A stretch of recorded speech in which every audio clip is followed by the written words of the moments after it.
Bismillahirrahmanirrahim. Assalamualaikum warahmatullahi wabarakatuh.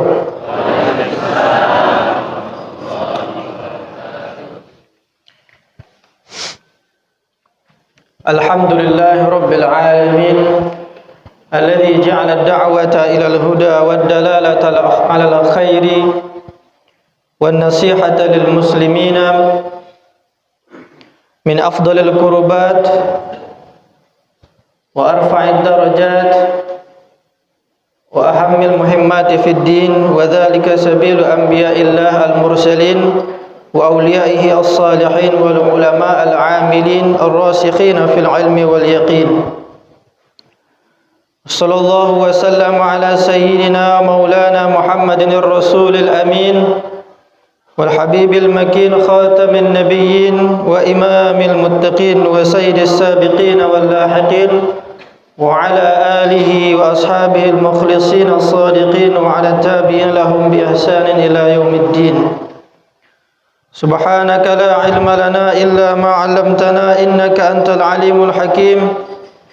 رب اشرح لي صدري ويسر لي أمري واحلل عقدة من لساني يفقهوا قولي yafqahu qawli. Allahumma inna nas'aluka khaira hadzal yawm fathahu wa nasrahu wa hudah. Allahumma inna nas'aluka khaira hadzal yawm wa khaira ma fihi wa khaira ma qablahu wa khaira ma ba'dahu. Wa na'udzu bika min syarri hadzal yawm wa syarri ma fihi wa syarri ma qablahu wa syarri ma ba'dahu. Allahumma ma asbaha bina min ni'matin aw bi ahadin min khalqika faminka wahdaka la syarika lak falakal hamdu wa lakash syukru ala dzalik. Amma ba'd. Yang kami muliakan tokoh masyarakat, alim ulama, para asatiz, para tuan-tuan guru, yang kami muliakan orang-orang tua kami, hadirin wal hadirat jamaah salat subuh di Masjid Al-Ijtihad.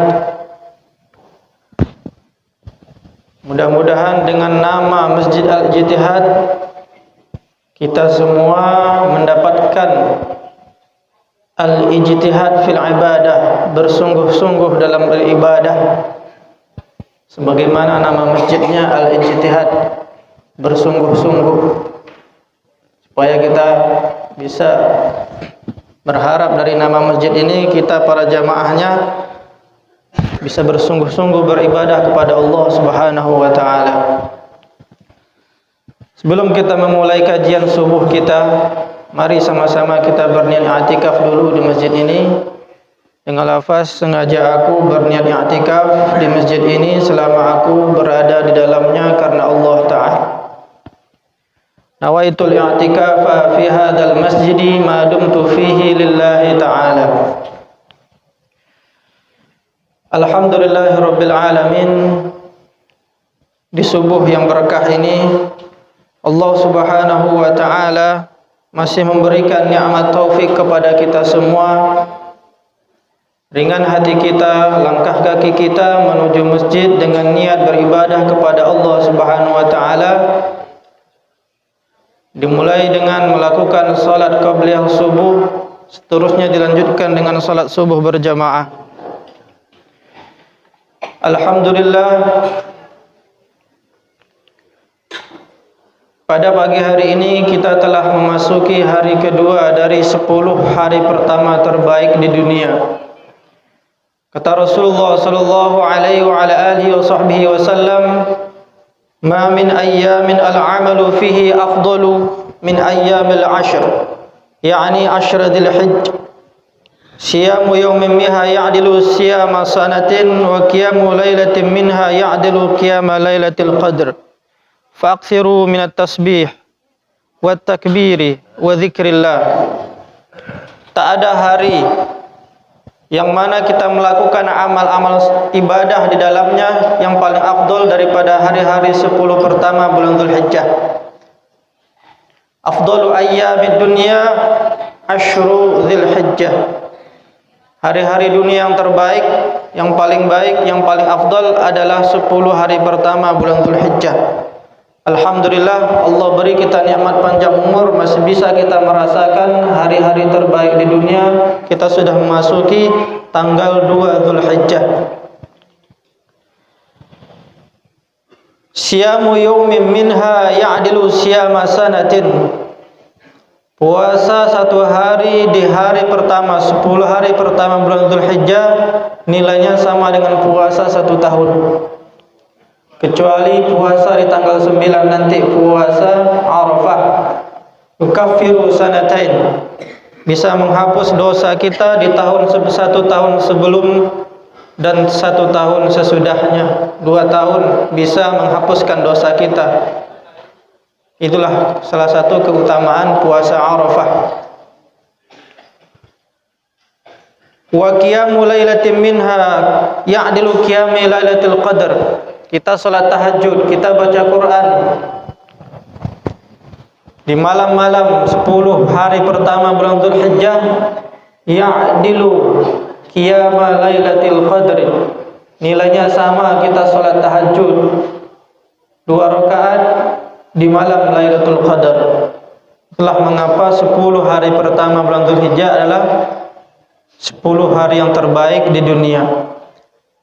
Di 10 hari pertama bulan Dzulhijjah juga dilangsungkan ibadah haji. Di hari yang ke-10 disunahkan sedekah yang terbaik, amal ibadah terbaik di hari Nahar, hari raya Idul Adha, yaitu berkurban. Oleh karena itu, karena banyaknya ibadah-ibadah inti terdapat di hari 10 pertama bulan Dzulhijjah, karena itulah dinamakan dengan 10 hari terbaik di dunia. 10 hari pertama bulan Dzulhijjah. Alhamdulillah ala ni'matis sihhatin wa afiyatin alladzi an'ama Allahu bihima.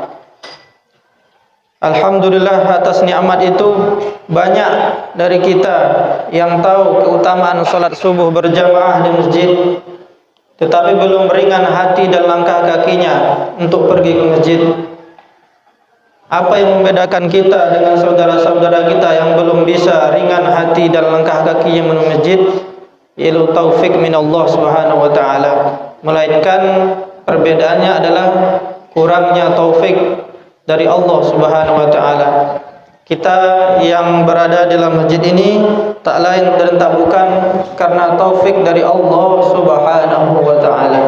Alhamdulillah rabbil alamin.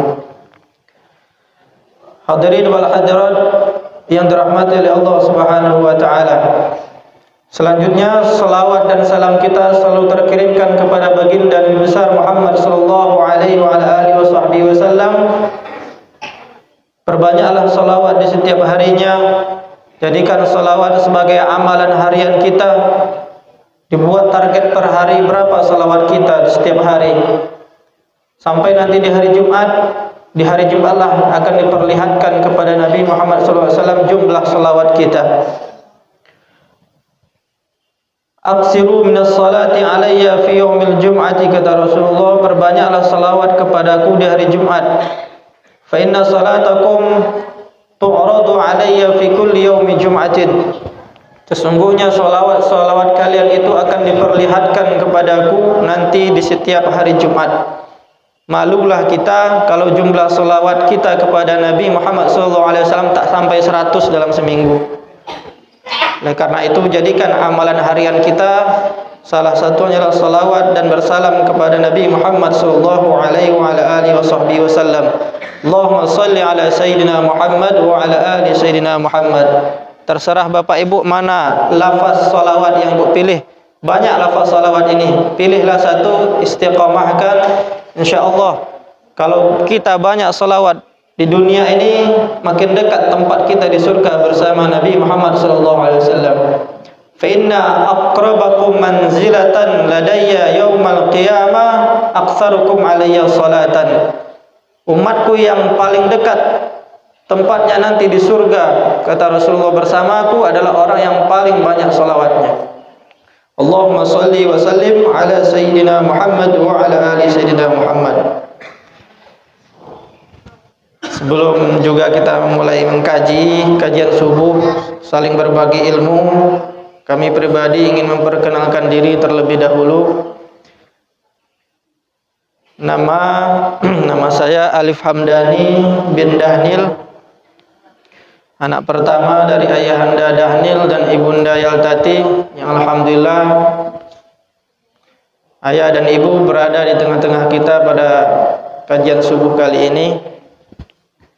Lahir di Desa Ngaso, Kecamatan Ujung Batu, 17 September 1994. TK dan SD-nya di Desa Ngaso.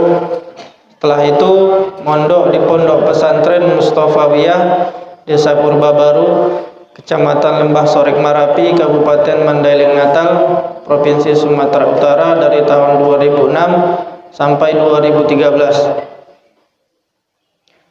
Setelah dari 2013 ikut ujian seleksi masuk ke Universitas Al-Ahqaf yang berpusat di Kota Mukalla, Provinsi Hadramaut, Republik Yaman. Selesai S1 tahun 2018.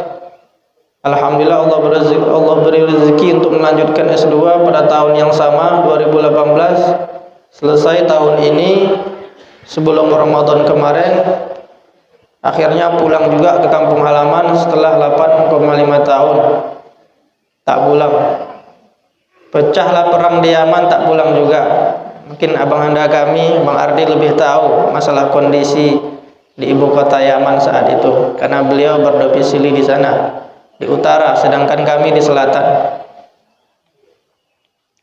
Bapak Ibu yang dirahmati oleh Allah Subhanahu wa taala, untuk menambah ilmu kita, mari sama-sama kita baca kalamnya Imam Al-Ghazali dalam kitab beliau Bidayatul Hidayah. Kata beliau, "I'lam anna awamirallahi faraidu wa nawafil." Ketahuilah, perintah-perintah Allah itu ada dua macam. Ada yang wajib, ada yang sunnah. Fal fardu ra'sul mal, kata beliau. Amalan fardu, amalan yang wajib, itulah modal kita. Ibarat kita berdagang, amalan fardu, amalan wajib, ibadah yang wajib, nah itulah adalah modalnya kita. Wa bihi tahsulun najah. Dengan kita hanya mengerjakan ibadah yang wajib, ibadah yang fardu, kita akan mendapatkan keberhasilan nanti di hari akhirat, selamat di akhirat. Kalau hanya ibadah fardu saja kita kerjakan, kita akan mendapatkan keselamatan nanti di akhirat. Tapi di hari akhirat itu bertingkat-tingkat, derajatnya banyak. Kalau hanya modal ibadah fardu saja, kita tak akan bisa naik pangkat, naik derajat nanti di akhirat. Apa yang membuat kita nanti derajat kita naik di hari akhirat? Yaitu dengan ibadah-ibadah sunnah. Wan naflu huwar ribhu. Ibadah-ibadah sunnah itu adalah untung kita. Ibarat kita berdagang, ibadah fardu adalah modal, sedangkan ibadah-ibadah sunnah adalah untung kita. Wa bihil fawzu bid darajat, kata Imam Ghazali. Dengan mengamalkan ibadah-ibadah sunnah, istiqamah dengan ibadah-ibadah sunnah, kita akan mendapatkan posisi, derajat, posisi, tingkatan yang lebih tinggi nanti di hari akhirat. Kalau ingin selamat saja tanpa ingin mendapatkan derajat yang lebih tinggi, cukup dengan ibadah fardu saja. Tapi kalau bapak ingin derajatnya di surga nanti lebih naik lagi, maka istiqomahkanlah ibadah sunnah. Qala Rasulullah sallallahu alaihi wa ala alihi wasallam dalam hadis qudsi, Qala Allah azza wa jalla ma taqarraba ilayya al-mutaqarribun bimithli ada'i ma faradtuhu alaihim. Tak ada yang sama dengan kita mengerjakan ibadah fardu, itu bagian dari mendekatkan diri kita kepada Allah. Pahalanya tak sama dengan ibadah yang sunnah. Kalau kita istiqomah melakukan ibadah yang fardu, kita otomatis mendapatkan cintanya Allah. Tetapi untuk mendapatkan cintanya Allah dengan ibadah yang sunnah butuh keistiqomahan. Wala yazalul 'abdu yataqarrabu ilayya bin nawafil hatta uhibbah. Kalaulah seorang hamba itu istiqamah beribadah, melakukan ibadah-ibadah yang sunnah sampai aku mencintainya. Wala yazalul 'abd, harus ada istiqamah, konsisten dalam melaksanakan ibadah yang sunnah, mengamalkan amalan-amalan yang sunnah. Fa idza ahbabtuhu, kalau aku telah mencintainya dengan dia mengerjakan amal-amalan yang sunnah, kuntu sam'ahu alladhi yasma'u bih. Maknanya, maka akan aku jaga pendengarannya. Wa basarahu alladhi yubsiru bih, aku jaga penglihatannya. Wa lisanuhu alladhi yantiqu bih, aku jaga lisannya. Wa yadahu allati yabtishu biha, aku jaga tangannya. Wa rijluhu allati yamshi biha, dan aku jaga kakinya. Selalu akan mendapatkan penjagaan maksimal dari Allah Subhanahu wa taala. Itu salah satu fadilah yang akan kita dapatkan kalau kita konsisten mengamalkan amalan-amalan yang sunnah. Banyak sekali macamnya amalan-amalan yang sunnah, dari salat-salat sunnah, puasa-puasa sunnah. 10 hari pertama di bulan Zulhijjah inilah kesempatan kita sekali setahun untuk memperbanyak ibadah di dalamnya. Mulaikan, tekadkan niat kita untuk menambah salat-salat sunnah kita, untuk menambah puasa-puasa sunnah kita, untuk menambah amalan-amalan surah-surah, amalan surah-surah Al-Quran yang kita amalkan setiap harinya. Dimulai dulu dengan salat-salat sunnah. Dimulai dengan salat duha, salat witir, salat tasbih. Kata Imam Haddad dalam kitabnya An-Nasa'ihud Diniyah wal Wasayil Imaniyah, wa minas sunnati al-muhafadhu ala salatid duha. Salah satu salat yang disunnahkan adalah salat sunat duha. Wa aqalluha raka'atan, sekurang-kurangnya 2 rakaat. Wa aktsaruha 8 rakaat, paling banyak salat duha itu 8 rakaat. Wa qila 12, ada satu pendapat mengatakan salat duha paling banyak 12 rakaat. Wa fadluha kabir, fadilahnya sangat besar, kata Imam Haddad. Wa waqtuha al-afdal, waktu yang paling afdal mengerjakan salat duha, an tusalla 'inda mudhi qarib min rubu'in nahar. Kita salat duha kalau udah lewat 1/4 siang, sekitar 1 jam atau 1 jam setengah setelah syuruk. Itulah waktunya paling afdal mengerjakan salat duha. Qala alaihi salatu wassalam, yusbihu ala kulli sulama min ahadikum sadaqah, wa kulli tasbihatin sadaqah, wa kulli tahmidatin sadaqah, wa kullu tahlilatin sadaqah, wa kullu takbiratin sadaqah, wa amrun bil ma'ruf sadaqah, wa nahyun 'anil munkar sadaqah, wa yujzi'u min dzalika rak'atani yarka'uhuma min ad-duha. Kata Rasulullah, kita kalau dah masuk waktu pagi, bangun tidur masuk waktu pagi, maka semua bentuk tasbih kita, bentuk tahmid kita, bentuk tahlil kita, bentuk takbir kita, bentuk amar ma'ruf kita, itu dihitung sebagai sedekah. Nahyun 'anil munkar, melarang berbuat kemungkaran, itu adalah sedekah. Dan semua itu bisa terwakilkan kalau kita mengerjakan salat duha 2 rakaat. Qala alaihi salatu wassalam, man hafadha ala syafa'atid duha ghufirat lahu dhunubuhu walau kanat misla zabadil bahr. Siapa yang istiqamah mengerjakan salat duha, kata Rasulullah, maka akan diampuni dosanya walaupun dosanya itu sebanyak buih di lautan. Bapak Ibu hadirin wal hadirat yang dirahmati oleh Allah Subhanahu wa taala. Wa fi kulli insanin 360 mufassalan ba'da ayyamis sanah, bi'adadi ayyamis sanah. Setiap manusia itu punya jumlahnya 360 sendi di dirinya, sama dengan hitungan hari 1 tahun. Itulah yang mewakilkan wassulamah jadi setiap sendi kita itu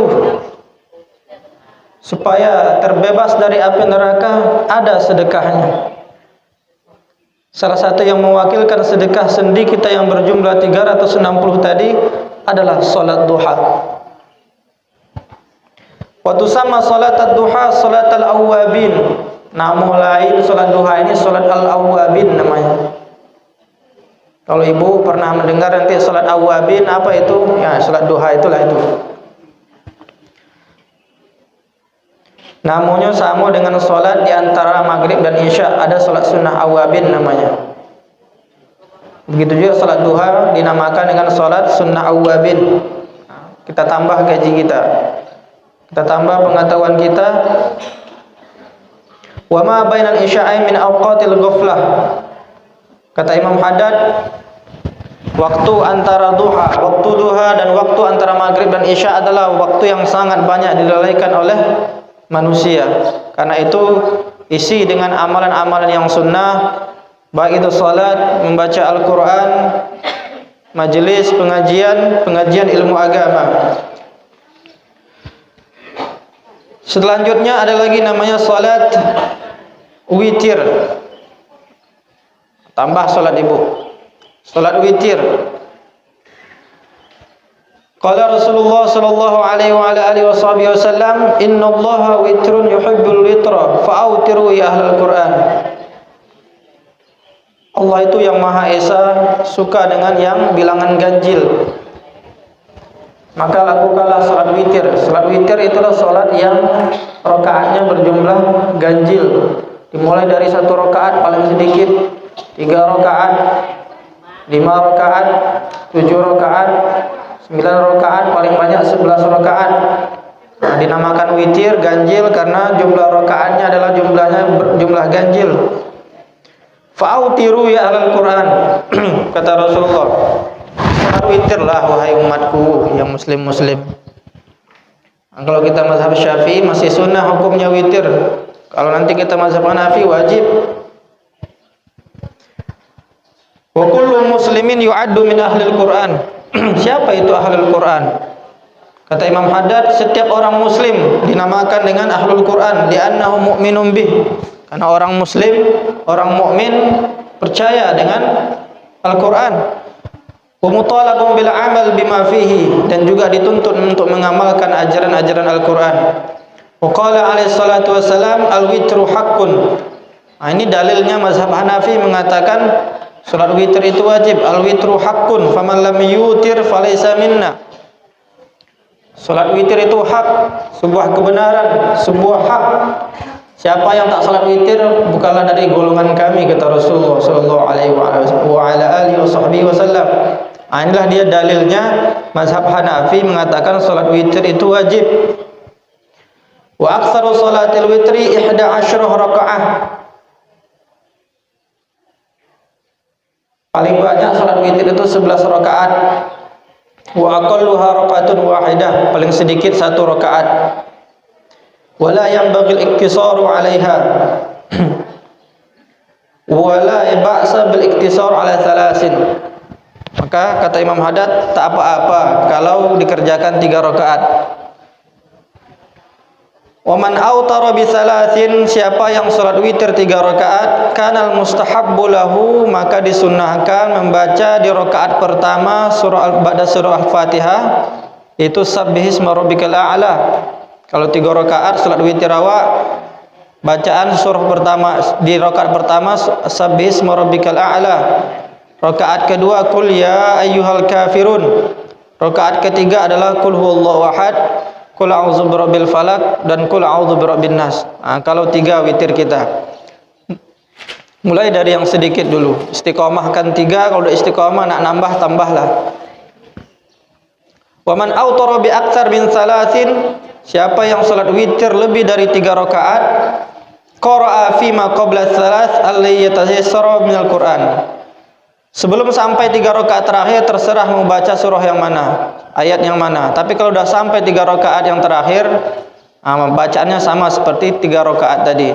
Rakaat yang pertama itu sabbihisma rabbikal a'la, yang kedua qul ya ayyuhal kafirun, yang ketiga qul huwallahu ahad, qul a'udzu birabbil falaq dengan qul a'udzu birabbin nas. Itu dia salat witir. Wal itar min akhiril lail afdal liman kanat lahu 'adatun fil qiyam bihaitsu la yafutuhu illa nadiran. Kalau kita sudah terbiasa bangun setengah jam sebelum subuh, maka yang afdol bagi orang yang punya kebiasaan bangun setengah jam sebelum subuh, 40 menit sebelum subuh, salat witirnya disitulah dilakukan, di akhir malam. Tapi kalau kita tidak biasa bangun subuh, salat witirnya itu dilakukan setelah salat isya, biar tidak tinggal salat witirnya. Waman laisa kadzalik, kalau yang belum punya kebiasaan bangun subuh 40 menit sebelum subuh, setengah jam sebelum subuh, atau bahkan 1 jam sebelum subuh, fa itaruhu qabla ayyanam khairul lahu wa ahwad, maka salat witirlah sebelum tidur. Itu lebih baik baginya dan lebih menjaga untuk berhati-hati. Wa mahma autara qabla naumihi thumma istayqadha minal lail wa qasada ay yusalliya falyusalli ma badalahu wa witrul awal kafihi. Salat witir merupakan salat penutup kita sehari semalam. Jadi jadikan salat witir adalah salat penutup. Kalau bapak salat witirnya sebelum subuh, mantap. Kalau setelah salat isya sebelum tidur, bagus juga. Udah ditutup berarti salat bapak sehari semalam. Nanti kalau bangun sebelum subuh mau salat tahajud gimana? Itu lebih bagus. Tak harus salat witir di penghujung malam sebagai penutup kita. Tapi kalau kita punya kebiasaan bangun subuh setengah jam atau 40 menit sebelum subuh, salat tahajud dulu, salat taubat, baru ditutup dengan witir. Tapi kalau kita salat witir sebelum tidur, tidak perlu lagi ditutup dengan salat witir kalau kita bangun untuk tahajud. Itu dia salat witir. Selanjutnya salat tasbih. Salat tasbih ini 4 rakaat. Salah satu fadilah yang salat tasbih, dalam hadis dikatakan wa anna man shallaha ghafarallahu lahu ma taqaddama min dzunubihi wa ma ta'akhkhar. Siapa yang salat tasbih, maka akan Allah ampuni dosanya yang terdahulu dan dosanya yang akan datang. Belum kita perbuat dosa lagi, sudah diampuni. Dzunubihi ma taqaddama wa ma ta'akhkhar. Wa qala sallallahu alaihi wa ala alihi wasallam, sabda Nabi kepada paman beliau yang bernama Abbas bin Abdul Muttalib, hina 'allamahu iyyaha. Jadi pertama kali Nabi mengajarkan salat tasbih itu kepada paman beliau yang bernama Abbas bin Abdul Muttalib. Sebelum diajarkan kepada para sahabat, terlebih dahulu Nabi mengajarkan kepada paman beliau yang bernama Abbas bin Abdul Muttalib. Apa kata Nabi? Shalliha fi kulli yaumin aw fi kulli jum'atin aw fi kulli syahrin aw fi kulli sanatin aw fil umri marrah. Salatlah, salat tasbihlah setiap hari. Kalau tidak bisa setiap hari Jumat. Kalau tidak bisa hari Jumat, sekali sebulan. Tak bisa sekali sebulan, sekali setahun. Tak bisa sekali setahun, sekali seumur hidup. Itulah kata Nabi Muhammad SAW kepada paman beliau. Tak bisa salat tasbih setiap hari Jumat, sekali seminggu. Kalau tak bisa sekali sebulan. Kalau tak bisa sekali setahun. Kalau tak bisa sekali seumur hidup. Qala ba'dul ulama rahmatullah alaihim wa hadhihi shalah mujarrabah liqada'il hawaijil muhimmah. Para ulama mengatakan salat tasbih ini sudah teruji, sudah mujarrabah. Kalau kita punya hajat, ingin Allah kabulkan, Allah mudahkan urusan kita, hajat-hajat kita, salat tasbihlah. Sudah teruji. Wa qala ba'duhum idza sulliyat lailan kana alladhi yanbaghi an tusalla bi taharrumain wa tashahhudain wa taslimatain. Kalau ibu nanti mau salat tasbih di malam hari, maka jadikan 2 rakaat 2 rakaat. 4 rakaat tadi, 2 rakaat salam, 2 rakaat salam. Tapi kalau salat tasbihnya dilakukan siang hari, maka 4 rakaat sekali salam. Gitu panduannya daripada ulama kita. Caranya bagaimana salat tasbih? Ada 2 cara. Yang pertama, takbiratul ihram, kemudian baca doa iftitah, kemudian sebelum kita membaca Fatihah dibaca subhanallah walhamdulillah wala ilaha illallah wallahu akbar. Inilah bentuk tasbihnya. 4 rakaat itu jumlahnya 300 tasbih. 1 rakaat 75 tasbih. Bagaimana hitungannya? Sebelum baca Fatihah 15 tasbih. 15 tasbih. Setelah baca Fatihah dan setelah membaca ayat pendek 10 tasbih lagi. Rukuk 10 tasbih. I'tidal 10 tasbih. Sujud 10 tasbih. Sujudnya kan 2 kali, tambah lagi 10 kali lagi. Seterusnya setelah kita selesai sujud yang kedua, sebelum kita berdiri baca lagi 10 tasbih. Begitulah setiap rakaatnya. 75 tasbih 1 rakaat. 4 rakaat jadi 300 tasbih. Itulah dia cara salat sunat tasbih. Ngajak aku salat sunat tasbih 4 rakaat kalau kita dikerjakan siang hari. 1 kali salam. Kalau ibu-ibu ngerjakannya malam hari, sengaja aku salat tadi 2 rakaat, 2 rakaat, 2 kali salam. Jumlah tasbihnya di 1 rakaat 75 tasbih. Lafaznya subhanallah walhamdulillah wala ilaha illallah wallahu akbar. Ini semoga menjadi tambahan amalan sunnah kita, salat duha, salat witir, dan salat tasbih. Selanjutnya tambahan amalan sunnah kita, jadikan sebagian surah-surah yang ada fadilahnya yang dijelaskan dalam hadis sebagai amalan harian kita. Kata Rasulullah SAW, amalan mingguan yaitu surah Al-Kahfi. Setiap hari Jumat, malam Jumat dan hari Jumatnya disunahkan surah Al-Kahfi. Inna man qara'aha ghufira lahu ila al-jum'atil ukhra wa suti'a lahu nurun min qadamihi ila ananis sama'. Siapa yang membaca surah Al-Kahfi di hari Jumat, maka akan diampuni dosanya sampai ke Jumat berikutnya. Dan akan Allah berikan dia nur mulai dari telapak kakinya, mulai dari tumit kakinya sampai ke menjulang ke langit sana. Itulah nur yang akan dia dapatkan kalau dia membaca surah Al-Kahfi. Selanjutnya surah Al-Baqarah. Iqra'u surat Al-Baqarah, kata Rasulullah. Bacalah surah Al-Baqarah 2,5 juz. Fa inna aflaha barakah wa tarkaha hasarah wa la yastati'u al-batalah. Siapa yang menghafal surah Al-Baqarah, keberkahan yang luar biasa yang akan dia dapatkan. Siapa yang tak membacanya, tak menghafalnya, tak membacanya adalah sebuah kerugian. Wa la yastati'uha al-batalah. Tukang sihir tak mampu membaca surah Al-Baqarah. Ini tandanya kalau tukang sihir. Suruh dia baca Al-Baqarah, bisa enggak? Kalau enggak bisa, tuh tanda tanya itu. Wa warada annal baital ladzi tuqra fihi suratul Baqarah la yaqrubuhu syaitan thalathan. La yaqrubuhu syaitan, la yaqrubuhu syaitan, kata Nabi.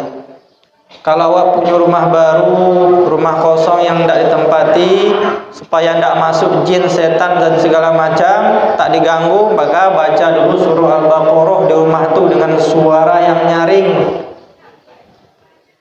Biar nak masuk jin, biar nak diganggu anak kocik sama jin tu. Baca Al-Baqarah. Kalau rumah yang lama enggak ditempati atau rumah baru yang baru mau ditempati, baca surah Al-Baqarah. Selanjutnya surah Yasin. Rutinkan setiap hari. Qala alaihi salatu wassalam, Yasin qalbul Qur'an, la yaqra'uha rajulun yuridullahu wa ta'ala aqra illa ghufira lahu. Yasin itulah jantungnya Al-Qur'an. Orang yang membaca surah Yasin setiap hari ikhlas karena Allah Ta'ala dan akhirat, ghufira lahu, akan diampuni dosanya. Anna man qara'aha kana kaman qara'al Qur'an asyara marrat. Siapa yang merutinkan baca surah Yasin di setiap hari, maka seolah-olah dia seperti membaca Al-Quran 10 kali nilainya.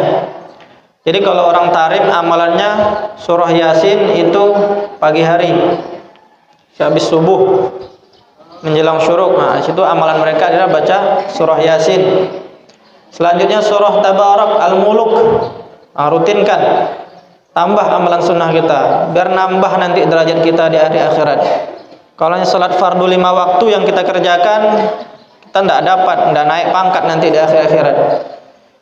Kata Rasulullah sallallahu alaihi wasallam, hiyan nafiyah wal munjiyah min azabil qabr. Siapa yang istiqamah baca suratul Al-Muluk, surah Tabarak, akan selamat dari siksaan kubur.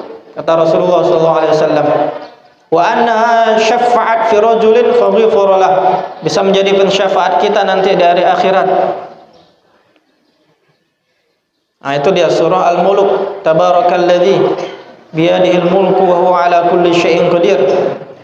Wa kana alaihi salatu wassalam la yanamu kullu lailatin hatta yaqra alif lam mim sajadah wa tabarakal muluk.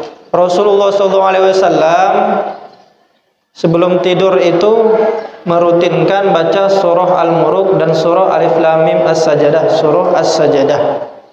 Nah, inilah amalan Rasulullah itu. Rutin beliau sebelum tidur baca Tabarak, surah Tabarak. Nah, jadi inilah tambahan amalan sunnah kita. Dari tadi surah Al-Kahfi sekali seminggu hari Jumat. Al-Baqarah ketika kita buka rumah baru, ketika rumah kita lama tidak ditempati biar tidak masuk jin, syaitan dan segala macam. Surah Yasin dibaca di pagi hari, dan surah Tabarak dibaca habis Isya sebelum tidur. Terakhir adalah surah Waqiah dibaca habis asar. Jadi kalau orang tarim amalannya pagi adalah surah Yasin, setelah asar surah Waqiah, setelah Isya adalah surah Al-Muluk. Tentang fadilah surah Al-Waqiah, wa qala fi suratil Waqiah man qara'aha kulla lailah lam tusibhu faqah.